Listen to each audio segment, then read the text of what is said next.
Welcome to ട്രൈഡൂട്ട്. നമുക്ക് ഇന്നത്തെ US ഓയിലിന്റെ price movement analysis ഒന്ന് നോക്കാം. അതിനുവേണ്ടി വൺ ഡേ ചാർട്ടാണ് എടുത്തിരിക്കുന്നത്.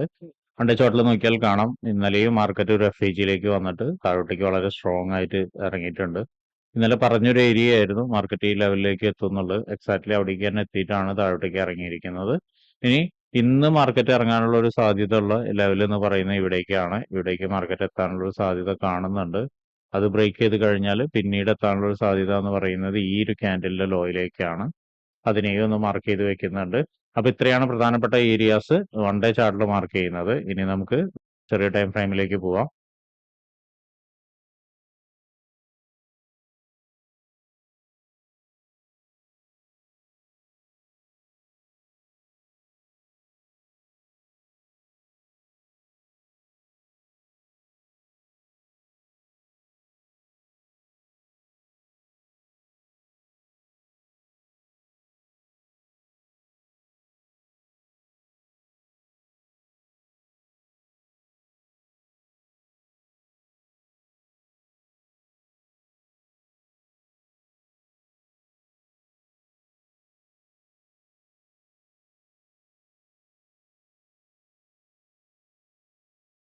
വൺ അവർ ചാർട്ടിലെ പ്രധാനപ്പെട്ട കാര്യങ്ങളെല്ലാം നമ്മൾ മാർക്ക് ചെയ്ത് വെച്ചിട്ടുണ്ട്. ഇനി അതിന്റെ പ്രൈസ് റേഞ്ചുകളൊന്നും തന്നെ നോക്കാം. ആദ്യമായിട്ട് സപ്പോർട്ടിൽ നിന്ന് 61.677 ആൻഡ് 62.678, അടുത്തത് 63.479 ആൻഡ് 64.425, അടുത്തത് 65.099, അടുത്തത് 65.972,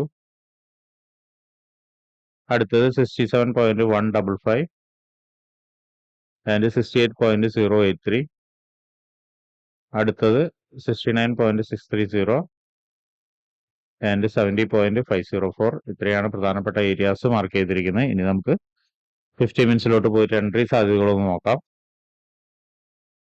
50 മിനിറ്റ്സിലോട്ട് വരുന്ന സമയത്ത് നോക്കിയാൽ കാണാം, മാർക്കറ്റ് ഇപ്പോൾ വന്ന് നിൽക്കുന്നത് ഒരു നല്ല സ്ട്രോങ് ആയിട്ടുള്ള ഒരു ഏരിയയിലാണ്. ഇവിടെ നിന്നാണ് ഒരു ഡിമാൻഡ് ക്രിയേറ്റ് ചെയ്ത് മുകളിലോട്ട് പോയിരിക്കുന്നത്. മാത്രമല്ല ഇവിടെയൊക്കെ നോക്കിയാൽ കാണാം മൾട്ടിപ്പിൾ ടൈം വന്നിട്ടുണ്ട്.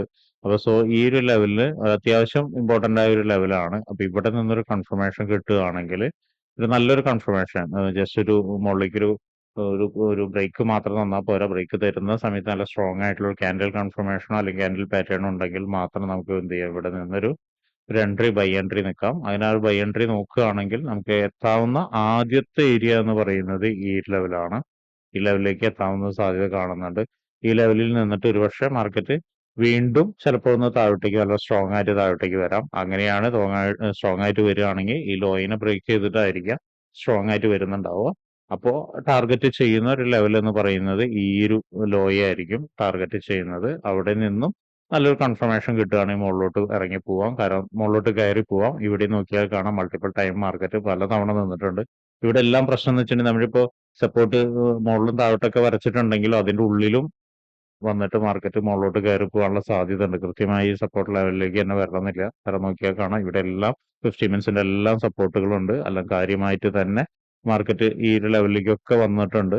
അല്ലെങ്കിൽ ഇവിടെയൊക്കെ റെസ്പെക്ട് ചെയ്തിട്ടുണ്ട്. ഇവിടെ നല്ലൊരു ഡിമാൻഡ് ക്രിയേറ്റ് ചെയ്തിട്ടുണ്ട്. ഇവിടെ നല്ലൊരു ഡിമാൻഡ് ക്രിയേറ്റ് ചെയ്തിട്ടുണ്ട്. അതുപോലെ അതിന്റെ താഴെ നല്ലൊരു ഡിമാൻഡ് ക്രിയേറ്റ് ചെയ്തിട്ടുണ്ട്. ഏറ്റവും നന്നായി ഡിമാൻഡ് ക്രിയേറ്റ് ചെയ്തിരിക്കുന്ന ഏരിയ എന്ന് പറയുന്നത് ഈ രണ്ട് ഏരിയ ആണ്. അപ്പോൾ കുറച്ചും കൂടി മാർക്കറ്റ് റെസ്പെക്ട് ചെയ്യാനും സാധ്യത ഈ ലെവലിൽ തന്നെയാണ്. അപ്പൊ അത് നോട്ട് ചെയ്ത് വെക്കുക. ഇവിടേക്ക് വരുന്ന സമയത്താണെങ്കിൽ പോലും ചെറിയൊരു കൺഫർമേഷൻ കിട്ടിയാൽ നമുക്ക് ചെറിയ ടൈം ഫ്രെയിമിൽ പോയിട്ട് എൻട്രി എടുക്കാവുന്നതാണ്. അപ്പോൾ ഈ ഒരു ലെവലിലേക്ക് ഇറങ്ങുന്ന സമയത്ത്, എസ്പെഷ്യലി ഇതിന്റെ താഴോട്ടേക്ക് ഇറങ്ങുന്ന സമയത്ത് ഇതെല്ലാം എക്സ്പെക്ട് ചെയ്യാം. ഇനിയിപ്പോ ഒരു ബൈ എൻട്രി എന്ന് പറയുന്നത് ഈ ലെവലിന്റെ മുകളിലോട്ട് പോയി കഴിഞ്ഞാൽ നമുക്കൊരു ബൈ എൻട്രി ഉണ്ട്. പക്ഷെ അപ്പോഴും നമ്മൾ ശ്രദ്ധിക്കേണ്ട കാര്യം എന്ന് വെച്ചിട്ടുണ്ടെങ്കിൽ നോക്കിയാൽ കാണാം ഈ ലെവൽ എന്ന് പറഞ്ഞാൽ, ഇപ്പൊ ഞാൻ വരയ്ക്കുന്ന ലെവൽ എന്ന് പറഞ്ഞാൽ ഇവിടെ മൾട്ടിപ്പിൾ ടച്ച് എടുത്തിട്ട് ബ്രേക്ക് ചെയ്താണ്. അപ്പൊ ഒരിക്കൽ കൂടി ഇവിടേക്ക് വന്നു കഴിഞ്ഞാൽ ഒരു റീടെസ്റ്റിന് സാധ്യത ഉണ്ട് താഴോട്ടേക്ക്. അപ്പൊ അതും ഒന്ന് നോട്ട് ചെയ്ത് വെക്കുക.